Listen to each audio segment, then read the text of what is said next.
നിയമസഭാ തെരഞ്ഞെടുപ്പ് അടുത്തിരിക്കെ ആന്റണി രാജുവിനെതിരായ കോടതി വിധി അത് ആയുധമാക്കുന്നുണ്ട് പ്രതിപക്ഷവും. വലിയ പ്രതിഷേധത്തിലേക്ക് കോൺഗ്രസും യൂത്ത് കോൺഗ്രസും ഒക്കെ കടക്കുകയാണ്.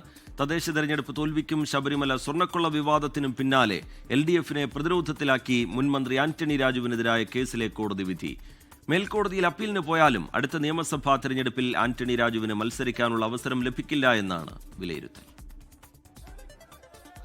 തദ്ദേശ തെരഞ്ഞെടുപ്പിലെ മോശം പ്രകടനത്തിൽ നിന്ന് നിയമസഭാ തെരഞ്ഞെടുപ്പിൽ തിരിച്ചുവരാനൊരുങ്ങുന്ന LDFനേറ്റ അപ്രതീക്ഷിത തിരിച്ചടിയാണ് ആന്റണി രാജുവിനെതിരായ വിധി.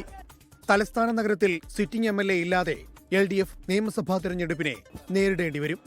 ആന്റണി രാജുവിന് മത്സരിക്കാൻ അവസരം ലഭിക്കില്ല എന്നാണ് വിലയിരുത്തൽ.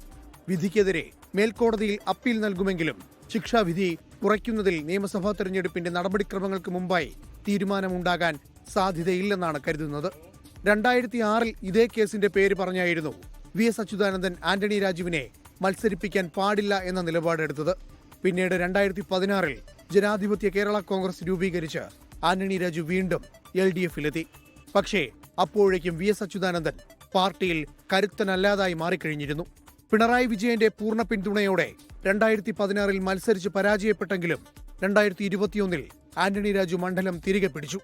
ആന്റണി രാജുവിന് മത്സരിക്കാനായില്ലെങ്കിൽ ജനാധിപത്യ കേരള കോൺഗ്രസിലെ മറ്റാർക്കെങ്കിലും CPIM സീറ്റ് നൽകാൻ സാധ്യതയില്ല.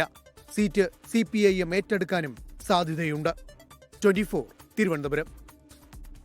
ലോകത്തെവിടെയായാലും ഏത് സമയത്തും 24 വാർത്തകളും ഓഗ്മെന്റഡ് റിയാലിറ്റി പാക്കേജുകളും എക്സ്പ്ലെയിനറുകളും വിശദമായി കാണാൻ ഞങ്ങളുടെ YouTube ചാനൽ നിങ്ങൾക്ക് സബ്സ്ക്രൈബ് ചെയ്യാം.